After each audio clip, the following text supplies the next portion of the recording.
Good morning students. In this video we will learn about trade to territory means how the company establishes power.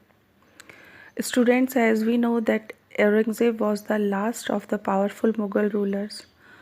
He established control over a very large part of the territory that is now known as India.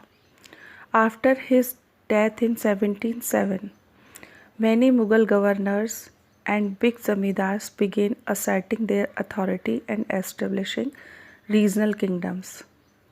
As powerful regional kingdoms emerged in various parts of India, now Delhi could no longer function as an effective center.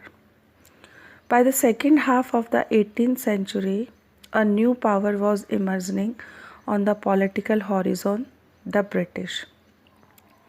Let us come to know how the British originally came as a small trading company and became the actual powers of India, political powers of India. How they become the masters of a vast empire. In this chapter we will learn how this come about. Let us start. East India Company comes east. In 1600, the East India Company acquired a charter from the ruler of England, Queen Elizabeth I. 1600 में east India company को एक शाही आदेश मिला England की महारानी queen Elizabeth first से। इसमें इन्हें एकाधिकार दिया गया व्यापार करने का पूर्वी देशों के साथ में। इसका मतलब ये था कि कोई दूसरा ट्रेडिंग ग्रुप इंग्लैंड में वो ईस्ट इंडिया कंपनी के साथ कंपटीशन नहीं करेगा। इस शाही आदेश के साथ में कंपनी अब समुद्रों में घूमने लगी, नई नई ज़मीनों की तलाश करने लगी जहाँ से कि वो सस्ते कीमत पर सामान को खरीद सके, उन्हें ला सके यूरोप वापस और उन्हें ऊंची कीमतों पर बेच सके। कंपनी को कंपटीशन का कोई डर नहीं था क्योंकि कोई भी दूसरी इंग्लिश ट्रेडिंग कंपनी उन्हें कॉम्पिटिट नहीं कर रही थी। मर्केंटाइल ट्रेडिंग कंपनीज उस समय पर केवल सिर्फ प्रॉफिट कमाती थी क्योंकि कंपटीशन नहीं था, इसलिए ये सस्ता सामान खरीदती थी और उसे महंगा बेचती थी। रॉयल चार्टर अब दूसरे यूरोपियन पावर्स को ईस्टर्न मार्केट्स में आने से नहीं रोक सका।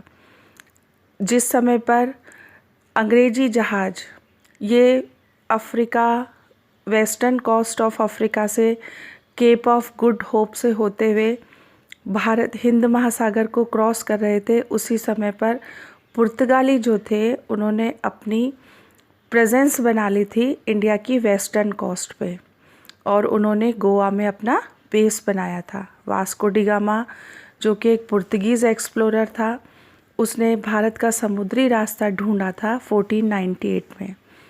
अर्ली 17th सेंचुरी में डच जो थे वो भी हिंद महासागर से भारत के अंदर व्यापार की संभावनाएं देख रहे थे। जल्दी ही फ्रेंच ट्रेडर्स भी इसमें सामने आए।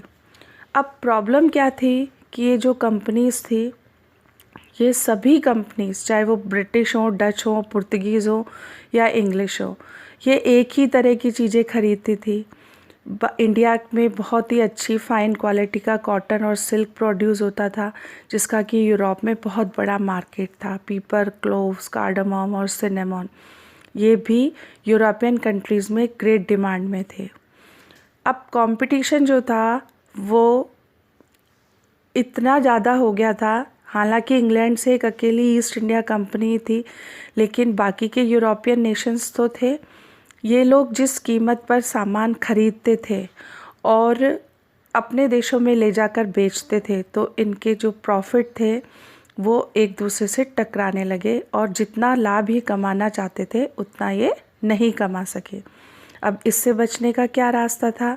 केवल एक ही रास्ता था कि ये अपने कॉम्पिटिटर्स को हरा दें या उन्हें मात दे दें। उन्होंने बहुत सारी लड़ाइयाँ लड़ी। इन ट्रेडिंग कंपनीज़ में बहुत ही खूनी संघर्ष हुए। 17th और 18th सेंचुरी में में ये एक दूसरे के जहाज़ों को डुबाते रहे, रास्ते को बंद करते रहे और गुड्स की सप्लाई को रोकते रहे। ट्रेड जो था अब वो हथियारों से किया जाने लगा और ट्रेडिंग पोस्ट जो थी उनको सुरक्षा दी गई फोर्टिफिकेशन से, मतलब किलेबंदी से। अब ये जो एफर्ट्स किए गए इसके कारण से जो व्यापार में जो लाभ होते थे इससे जो लोकल नवाब थे वो भी नाराज़ होने लगे। अब कंपनी को ये समझ में आने लगा कि व्यापार को पॉलिटिक्स से अलग रख करके नहीं किया जा सकता। Let us see how this happened. East India Company begins trade in Bengal. English factory सबसे पहले सेटअप हुई थी हुगली नदी के किनारे पर 1651 में। ये एक बेस था जिसको कि कंपनी ट्रेडर्स ने बनाया था और उस समय पर ये फैक्टर्स के नाम से जाने जाते थे। Factors means officers who were working for the east India company. ये फैक्टर्स जो थे इन्होंने वेयर हाउस बनाए जहाँ पर कि गुड्स को एक्सपोर्ट करने के लिए स्टोर करके रखा जाता था। वेयर हाउस मीन्स गोदाम। और कंपनी के जो ऑफिसर्स थे वो वहीं रहते थे। जैसे ही व्यापार फैला कंपनी अब अपने व्यापारियों को समझाने लगी कि वो फैक्ट्री के आसपास में सेटल डाउन हो जाएं। 1696 में इन्होंने किले बनाना शुरू किया जहाँ पर ये रहते थे। 2 साल के बाद में इन्होंने मुग़ल अधिकारियों को ब्राइब करना, ब्राइब मतलब घूस देना शुरू किया कि ये इन्हें ज़मींदारी के अधिकार देंगे 3 गांवों पे। इनमें से एक था कालीकता, जिसे कि आज हम कलकत्ता या कोलकाता के नाम से जानते हैं। इन्होंने मुग़ल एम्परर औरंगज़ेब को भी समझा दिया, उससे एक शाही फरमान ग्रांट करवा लिया कि कंपनी जो अब व्यापार करेगी वो ड्यूटी फ्री करेगी। ड्यूटी फ्री मतलब उन्हें कोई टैक्स नहीं देना गुड्स के एक्सपोर्ट और इंपोर्ट पर। कंपनी ज़्यादा से ज़्यादा कंसेशन लेना चाह रही थी और औरंगज़ेब के फरमान से अपनी सुविधाओं को बहुत ज़्यादा बढ़ा रही थी। इसका परिणाम ये हुआ कि अब केवल जो कंपनी थी उसे ही ड्यूटी फ्री बिज़नेस करने का अधिकार मिला, लेकिन कंपनी की जो ऑफिसर्स थे जो कि अपना प्राइवेट ट्रेड करते थे भारत के अंदर, वो भी ड्यूटी फ्री ही व्यापार करना चाहते थे। इस कारण से उन्होंने भी ड्यूटी देने से मना कर दिया। इसके कारण से बंगाल को बहुत ज़्यादा रेवेन्यू का लॉस हुआ और अब इतना नुकसान होने पर मुर्शिद कुली खान जो कि बंगाल का नवाब था वो इसका प्रोटेस्ट क्यों नहीं करता। How trade led to battles. व्यापार के कारण युद्ध क्यों हुए। अर्ली 18th सेंचुरी में बहुत सारे कॉन्फ्लिक्ट्स हुए कंपनी और नवाब के बीच में। औरंगज़ेब की डेथ के बाद में बंगाल के नवाब जो थे उन्होंने अपनी पावर और ऑटोनॉमी को ले लिया और ये रीजनल पावर बन गए उस समय पर। मुर्शिद कुली खान के बाद अलीवर्दी खान और उसके बाद सिराजुद्दौला नवाब बने बंगाल के। ये सभी ताकतवर राजा थे। इन्होंने कंपनी को कंसेशन देने से मना कर दिया और कंपनी से ट्रिब्यूट्स की डिमांड की व्यापार का अधिकार लेने के लिए, और इन्होंने मना कर दिया कि अब कंपनी अपने कोई कॉइन्स को मिंट नहीं करेगी। साथ ही इन्होंने फोर्टिफिकेशन किलेबंदी पर भी रोक लगा दी।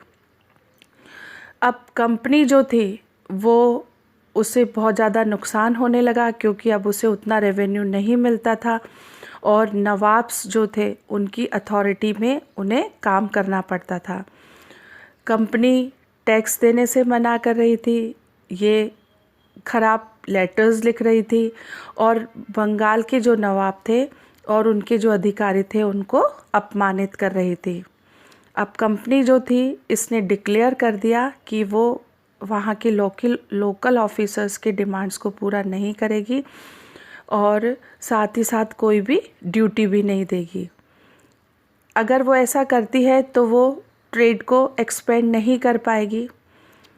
अब कंपनी ने क्या किया, that to expand trade it had to enlarge its settlements, कि कंपनी को अगर अपना व्यापार बढ़ाना है तो इसे अपने सेटलमेंट्स बढ़ाने होंगे, विलेजेस खरीदने होंगे और फोर्ट्स बनाने होंगे।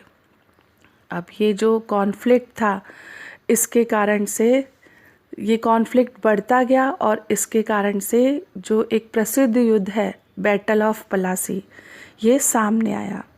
बैटल ऑफ पलासी, अलीवर्दी खान जब 1756 में उसकी डेथ हो गई, सिराजुद्दौला बंगाल का नवाब बना।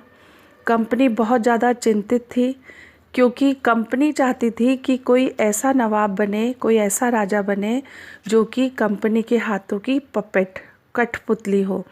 ये इन्हें पूरे के पूरे कंसेशंस और दूसरी प्रिविलेजेस दे सके। इस कोशिश में सफल होने के लिए इन्होंने सिराजुद्दौला का जो विरोधी था, जो दुश्मन था, उसको नवाब बनाने की सोची। सिराजुद्दौला ने कंपनी से कहा कि वो पॉलिटिकल अफेयर्स में अपना ध्यान देना बंद कर दे, फोर्टिफिकेशन को रोक दे और रेवेन्यू दे। लेकिन जब बातचीत से कोई हल नहीं निकला तो नवाब जो था वो अपने 30,000 सैनिकों के साथ में इंग्लिश ईस्ट इंडिया कंपनी की फैक्ट्री जो कि कासिम बाज़ार में थी, वहाँ पर उसे कैप्चर कर लिया। कंपनी के अधिकारियों को पकड़ लिया, गोदाम को सीज कर दिया और जितने भी अंग्रेज सैनिक थे उनके हथियार ले लिए और अंग्रेजी जहाज़ों को ब्लॉक कर दिया।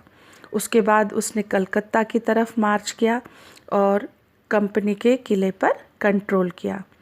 जब ये खबर पहुंची मद्रास में, तो उस समय पर रॉबर्ट क्लाइव जो थे वो कमांडर थे। वो अपनी समुद्री सेना को लेकर गए। इन्होंने बातचीत करने की कोशिश की नवाब के साथ में। 1757 में रॉबर्ट क्लाइव ने अपनी सेना को भेजा सिराजुद्दौला के विरुद्ध पलासी में।